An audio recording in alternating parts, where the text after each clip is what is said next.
Saudi আরব এবং পাকিস্তানের মাঝে ডিফেন্স ডিল হয়েছে। এই ডিলে কি কি আছে এবং এই ডিলের জন্য ভারতের অনেক ক্ষতি হবে, কেন ক্ষতি হবে সেটা দেখার জন্য পুরো ভিডিওটা দেখবেন।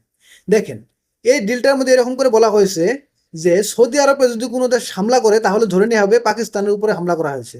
পাকিস্তানে সৌদি আরবের সেই দেশের উপরে হামলা করবে। পাকিস্তানের উপরে যদি কোনো দেশে হামলা করা হবে তাহলে ধরে নেওয়া হবে সৌদি আরবের উপরে হামলা করে হয়েছে এবং সৌদি আরব পাকিস্তানের হয়ে সেই দেশের উপরে হামলা করবে। এই ডিলটা হওয়ার কারণ হচ্ছে, আপনারা জানেন গত সপ্তাহে কাতারের দোহায় ইসরায়েল হামলা করে। সে হামলায় 6 জন হামাসের নেতা নিহত হয়। কাতারকে সেফটি দিচ্ছিল আমেরিকা, কিন্তু আমেরিকা সেই হামলা ফিরাতে ব্যর্থ হয়েছে।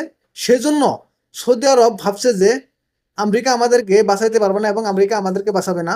সেজন্য পাকিস্তানকে তারা কাছে টেনে নিছে। কারণ আপনারা জানেন পুরো ইসলামিক দেশের মধ্যে একমাত্র পাকিস্তানই হচ্ছে পারমাণবিক বোম থাকা দেশ, তাদের কাছে পারমাণবিক পাওয়ার আছে। সেজন্য এই ডিলটা হয়তো পাকিস্তানের সাথে করেছে। পাকিস্তানের টাকার দরকার। এখন দেখেন ভারতের লোকসান কিভাবে হবে।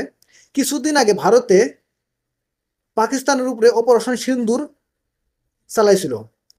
ভবিষ্যতে যদি ভারতে পাকিস্তানের উপরে এরকম হামলা করে বা অপারেশন সিন্দুর চালায় তাহলে কিন্তু সৌদি আরব পাকিস্তানের সাথে খাড়া হয়ে যাবে এবং পাকিস্তানের হয়ে যুদ্ধ লড়বে, পাকিস্তানকে অনেক অর্থ সহায়তা করবে। এটা ভারতের জন্য খুব ক্ষতিকর। আমি ভাবি যে ভারতের বিদেশ মন্ত্রীর এটা ব্যর্থতা। এত বড় একটা ডিল কিভাবে হলো, এই ডিলটা ফেরানোর জন্য ভারত সরকার কেন ব্যর্থ হলো, আপনাদের সবার মতামত জানাবেন।